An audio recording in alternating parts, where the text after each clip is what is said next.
Bismillahirrahmanirrahim. Assalamualaikum, selamat pagi. Baiklah, hari ini kita akan mempelajari tema untuk pertemuan ke-13, bilangan kompleks dan operasi aljabar. Nah, untuk metode pengajaran yang saya gunakan di sini seperti biasa, saya akan menggunakan metode pengajaran fleksibel disesuaikan dengan kebutuhan dari mahasiswa dan kemampuan ataupun alokasi waktu yang kita gunakan melalui pembelajaran dengan menggunakan metode self-paced ini. Nah, untuk absensi seperti biasa saya ingatkan dan kedisiplinan dalam mengumpulkan tugas ada baiknya juga dipatuhi. Mengingat pembelajaran ini sifatnya metodenya dengan self-paced, ada penilaian yang sebaiknya kita maksimalkan pada pengumpulan tugas terkait dengan kedisiplinan dan untuk pertemuan absensi seperti biasa jangan melewati dari 75% tingkat kehadiran dan dalam juga kesiapan pengumpulan tugas juga diperhatikan. Nah, prabahas yang perlu kita perhatikan sebelum memasuki materi dari bilangan kompleks ini ya, kita harus terlebih dahulu memahami bilangan kompleks bukan hanya konsep dari matematika abstrak, tetapi juga ada banyak kegunaannya di bidang teknik dan ilmu pengetahuan khususnya seperti analisis sinyal dalam teknik elektro, pemrosesan gambar dan suara, serta fisika kuantum terkait dengan ruangan ya, ruang fisika ya, kemudian sistem kontrol dan rangkaian listrik. Untuk capaian pembelajaran, diharapkan mahasiswa mampu memahami bilangan kompleks dan operasi aljabarnya. Ini masuk ke dalam tingkat kognitif C3 dan A3. Daftar pustaka yang digunakan dalam pembelajaran ini diberikan kebebasan ya kepada mahasiswa untuk menggunakan referensi buku yang lebih mudah untuk dipahami. Namun seperti biasa saya menyertakan beberapa kepustakaan yang dipergunakan dalam pembelajaran mata kuliah ini seperti tampilan di slide. Nah, kelanjutan untuk prabahas sebelum kita membahas materi yang lalu, yang sebelumnya, kita harus mengingat dulu materi ataupun kemampuan kita dalam melewati materi-materi yang sebelumnya pernah kita pelajari. Jadi ada keterkaitan antara materi sebelumnya dengan materi yang baru yang akan kita pelajari. Di dalam matematika itu kita mengenal berbagai jenis bilangan. Di antaranya ada yang namanya bilangan asli, bilangan bulat ya, kemudian bilangan rasional, bilangan irasional, hingga bilangan real. Namun, ada kalanya jenis-jenis bilangan ini tidak cukup untuk menyelesaikan persoalan matematika tertentu. Seperti misalnya saja di sini ada, saya bilang ini persamaan ya, X kuadrat tambah 9 sama dengan 0. Jika kita mencoba menyelesaikan dengan bilangan real, tidak ada solusinya. Karena kuadrat bilangan real itu tidak pernah negatif. Muncullah kebutuhan akan bilangan jenis baru untuk menyelesaikan ruang penyelesaian dari persamaan tersebut yang disebut dengan bilangan kompleks. Kita lanjut mengenai definisi dari bilangan kompleks. Nah, bilangan kompleks itu adalah suatu bilangan yang terbentuk dari 3. Yang pertama ada A yang disebut dengan bagian real, yang kemudian B bagian imajiner, dan I adalah satuan imajiner dengan sifat I kuadrat itu sama dengan negatif 1.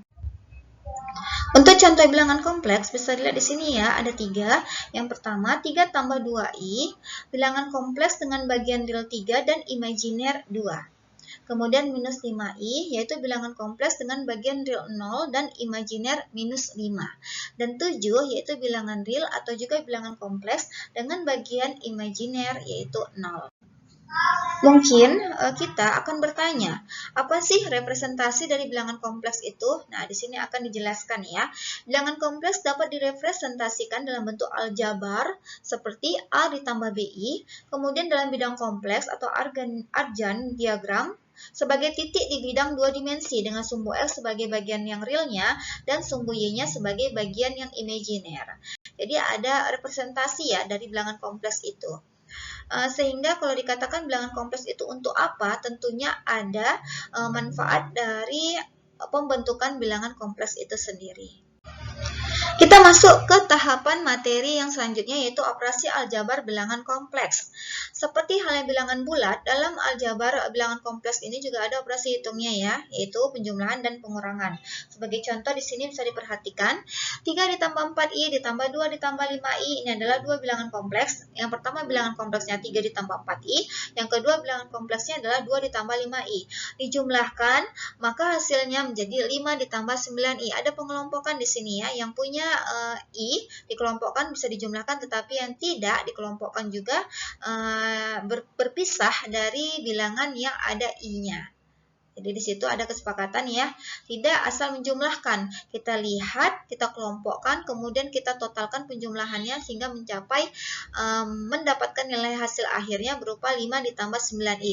Begitu juga dengan di bilangan yang kedua, pengurangan 6 ditambah 7i dikurang 4 ditambah 2i, maka akan mendapatkan hasil 2 ditambah 5i.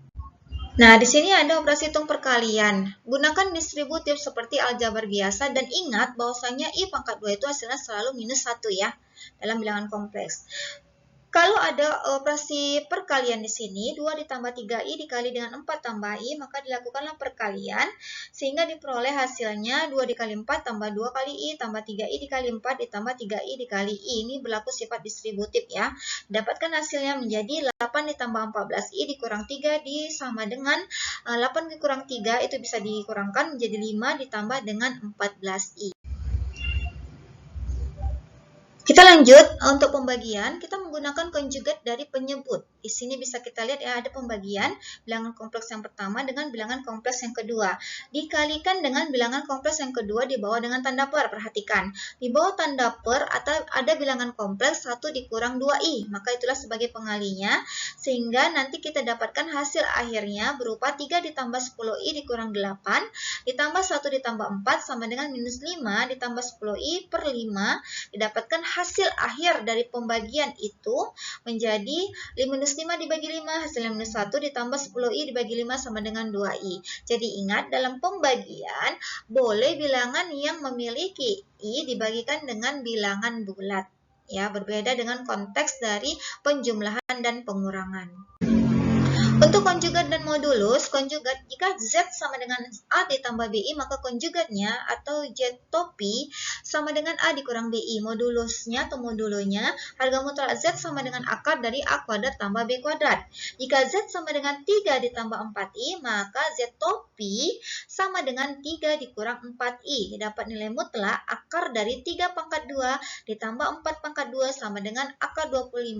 Ditarik akar dari bilangan 25, maka ditemukan hasilnya sama dengan 5. Kita lanjut ya, untuk aplikasi di bilangan kompleks ini banyak sekali penerapannya di berbagai bidang. Ini ada beberapa ya bidangnya, tidak terkecuali dari teknik elektro sendiri. Aplikasinya itu dalam menganalisis arus AC, impedansi, dan fasor. Kemudian pada sistem kontrol, respon sistem terhadap sinyal sinusoidal. Kemudian pada fisika untuk gelombang elektromagnetik. Pada matematika murni, solusi untuk persamaan diferensial, dan teknik sipil untuk proses dinamika struktur dalam bentuk frekuensi. Jadi kalau kita katakan penerapan bilangan kompleks ini hanya berupa teori dan hitungan saja, ternyata tidak.